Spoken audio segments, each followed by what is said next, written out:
오늘 우리가 함께 볼 말씀은 역대하 33장 1절부터 25절까지 말씀입니다. 함께 보겠습니다. 므낫세가 왕위에 오를 때 나이가 12세라. 예루살렘에서 55년 동안 다스리며 여호와 보시기에 악을 행하여 여호와께서 이스라엘 자손 앞에서 쫓아내신 이방 사람들의 가증한 일을 본받아 그의 아버지 히스기야가 헐어버린 산당을 다시 세우며 바알들을 위하여 제단을 쌓으며 아세라 목상을 만들며 하늘의 모든 1월 성신을 경배하여 섬기며 여호와께서 전에 이르시기를 내가 내 이름을 예루살렘에 영원히 두리라 하신 여호와의 전에 제단들을 쌓고 또 여호와의 전 두 마당에 하늘의 1월 성신을 위하여 제단들을 쌓고 또 흰놈의 아들 골짜기에서 그의 아들들을 불 가운데로 지나가게 하며 또 점치며 사술과 요술을 행하며 신접한 자와 박수를 신임하여 여호와 보시기에 악을 많이 행하여 여호와를 진노하게 하였으며 또 자기가 만든 아로새긴 목상을 하나님의 전에 세웠더라. 옛적에 하나님이 이 성전에 대하여 다윗과 그의 아들 솔로몬에게 이르시기를 내가 이스라엘 모든 지파 중에서 택한 이 성전과 예루살렘에 내 이름을 영원히 둘지라. 만일 이스라엘 사람이 내가 명령한 일들 곧 모세를 통하여 전한 모든 율법과 율례와 규례를 지켜 행하면 내가 그들의 발로 다시는 그의 조상들에게 정하여 준 땅에서 옮기지 않게 하리라 하셨으나 유다와 예루살렘 주민이 므낫세의 꾀임을 받고 악을 행한 것이 여호와께서 이스라엘 자손 앞에서 멸하신 모든 나라보다 더욱 심하였더라. 여호와께서 므낫세와 그의 백성에게 이르셨으나 그들이 듣지 아니하므로 여호와께서 아수르 왕의 군대 지휘관들이 와서 치게 하심에 그들이 므낫세를 사로잡고 쇠사슬로 결박하여 바벨론으로 끌고 간지라. 그가 환난을 당하여 그의 하나님 여호와께 간구하고 그의 조상들의 하나님 앞에 크게 겸손하여 기도하였으므로 하나님이 그의 기도를 받으시며 그의 간구를 들으시사 그가 예루살렘에 돌아와서 다시 왕위에 앉게 하시매 므낫세가 그제서야 여호와께서 하나님이신 줄을 알았더라. 그 후에 다윗성 밖 기혼 서쪽 골짜기 안에 외성을 쌓되 어문 어기까지 이르러 오벨을 둘러 매우 높이 쌓고 또 유다 모든 견고한 성읍에 군대 지휘관을 두며 이방 신들과 여호와의 전의 우상을 제거하며 여호와의 전을 건축한 사내와 예루살렘에 쌓은 모든 제단들을 다 성 밖에 던지고 여호와의 제단을 보수하고 화목제와 감사제를 그 제단 위에 드리고 유다를 명령하여 이스라엘 하나님 여호와를 섬기라 하매 백성이 그의 하나님 여호와께만 제사를 드렸으나 아직도 산당에서 제사를 드렸더라. 므낫세의 남은 사적과 그가 하나님께 한 기도와 선견자가 이스라엘 하나님 여호와의 이름으로 권한 말씀은 모두 이스라엘 왕들의 행장에 기록되었고 또 그의 기도와 그의 기도를 들으신 것과 그의 모든 죄와 허물과 겸손하기 전에 산당을 세운 곳과 아세라 목상과 우상을 세운 곳들이 다 호세의 사기에 기록되니라. 므낫세가 그의 열조와 함께 누움에 그의 궁에 장사되고 그의 아들 아몬이 대신하여 왕이 되니라. 아몬이 왕위에 오를 때 나이가 22세라.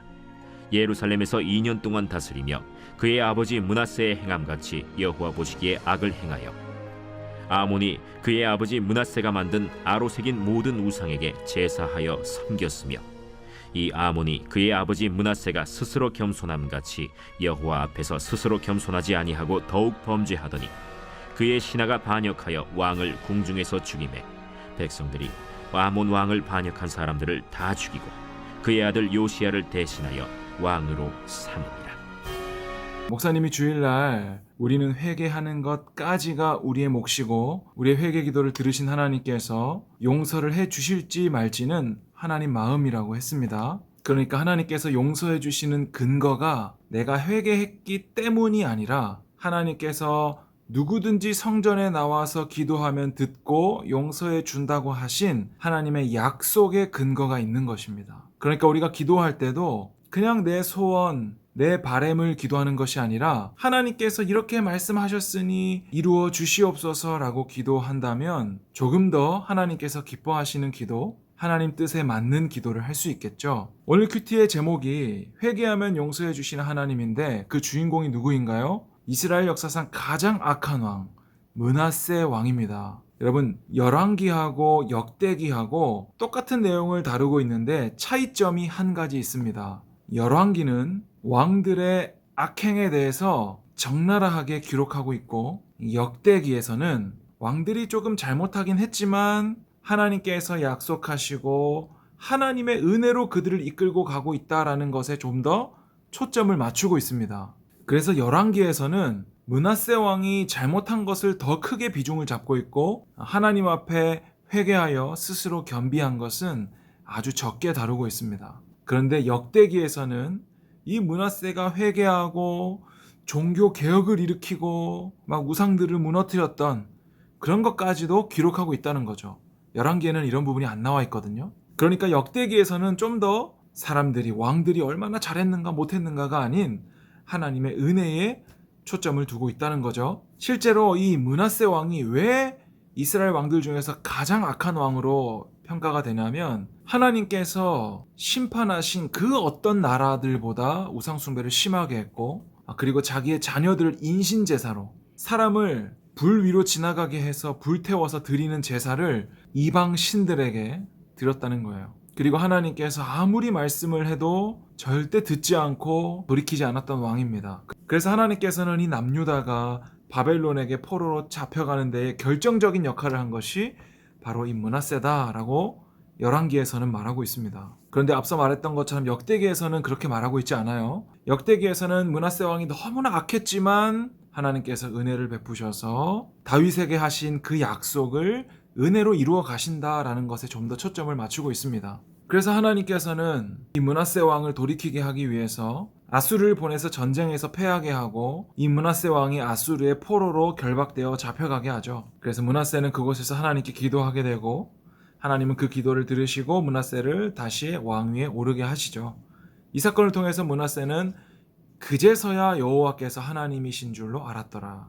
그러니까 여러분, 우리가 신앙생활 하는데 중요한 건 뭐냐면 여호와께서 하나님이시군요, 이걸 아는 것이 중요해요. 이 세상에 많은 사람들이 자기의 힘을 믿고 돈을 하나님으로, 권력을 하나님으로, 성적인 것을 나의 신으로 이렇게 모시고 살아가고 있어요. 그런데 우리는 뭐예요? 오직 여호와 하나님만이 우리의 하나님이신 줄로 알고 살아가는 것, 그것이 바로 우리 그리스도인들의 신앙이라는 것이죠. 여러분, 우리가 힘들 때 누구를 의지하고 있나요? 여러분, 우리는 누구로부터 힘을 얻고 있고 우리의 삶의 목적과 공부의 목적이 무엇인가요? 우리가 하나님을 바로 알고 있다면 우리의 모든 삶을 하나님께 드릴 수 있을 것입니다. 지금도 하나님께서는 우리에게 끊임없이 말씀하고 계세요. 그런데 우리가 그 말씀을 캐치하지 못하고 여전히 다른 것을 하나님으로 섬기고 있다면 하나님께서는 분명히 우리에게 아수르와 같은 자들을 보내실 것입니다. 그래서 우리가 아수르의 포로로 잡혀가든 바벨론에 잡혀가든 아니면 병에 걸리든 어떤 일을 통해서든지 하나님은 우리를 돌이키게 하실 수 있도록 끊임없이 사인을 주실 거예요. 여러분, 우리의 삶에 일어나는 모든 일 속에서 하나님의 뜻을 발견할 수 있기를 축복합니다. 하나님은 지금도 우리에게 계속해서 사랑한다 말씀하시고 나에게 돌아오라 말씀하세요. 그리고 하나님께서는 결국엔 영생을 얻기로 작정한 자들을 돌이키게 하고야 마실 것인데, 여러분, 힘든 길로 빙빙 돌아가지 말고 지금 오늘 하나님께로 우리의 마음을 돌이켜 하나님 품에 안길 수 있는 우리 모두가 되었으면 좋겠습니다.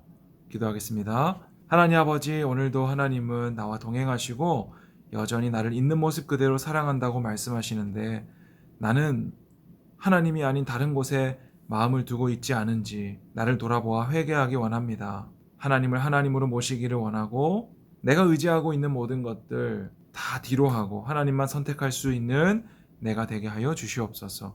예수님의 이름으로 기도합니다. 아멘.